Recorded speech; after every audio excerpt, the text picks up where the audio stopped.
Welcome back. Today, we're unlocking the door to the crypto world by talking about one of the most important tools you'll ever use, the online wallet.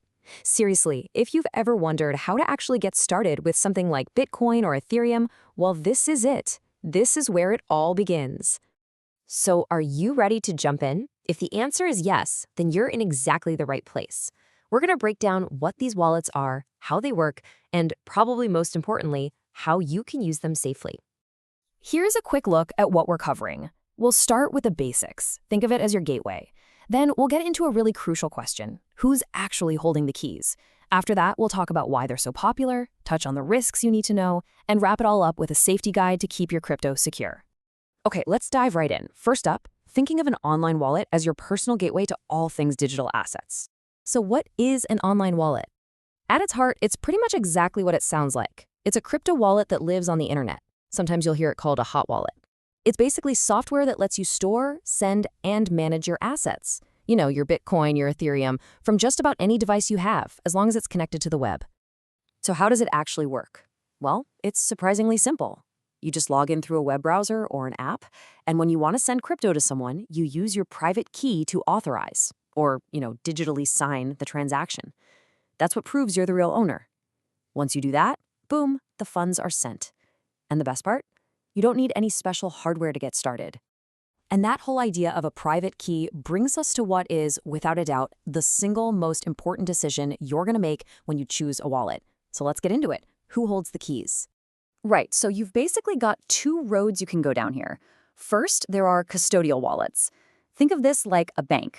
A third party, usually a crypto exchange, holds onto your private keys for you. It's way simpler, and hey, if you forget your password, they can help you get back in. But then you have non-custodial wallets. With these, you and only you are in control of your private keys. This is what people mean when they say self-custody. It gives you way more security and true ownership, but it also means you are 100% responsible. If you lose those keys, nobody can help you.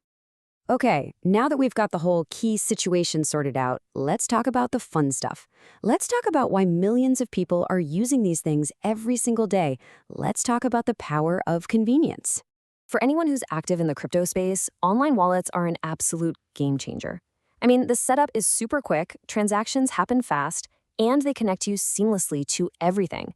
Whether you're trading on different platforms, buying and selling NFTs, or diving into the world of DeFi, that's decentralized finance, these wallets are your instant bridge to the entire Web3 ecosystem.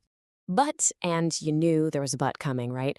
All of that amazing speed and convenience comes with a major catch. And that brings us to our next section, where we got to get a little more serious. We need to talk about the always online risk. And this is really the heart of the matter.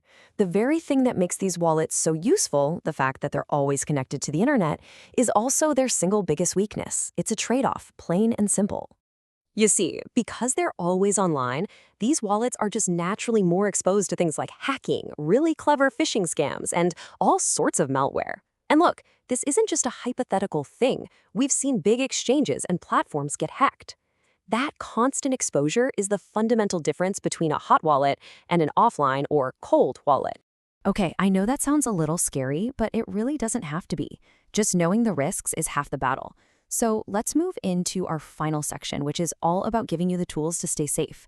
This is your crypto safety guide. The good news is there are some really powerful things you can do to protect yourself. First, and this is a must, enable two-factor authentication, or 2FA. It adds a crucial layer of security. Second, please use a strong and unique password for every single wallet.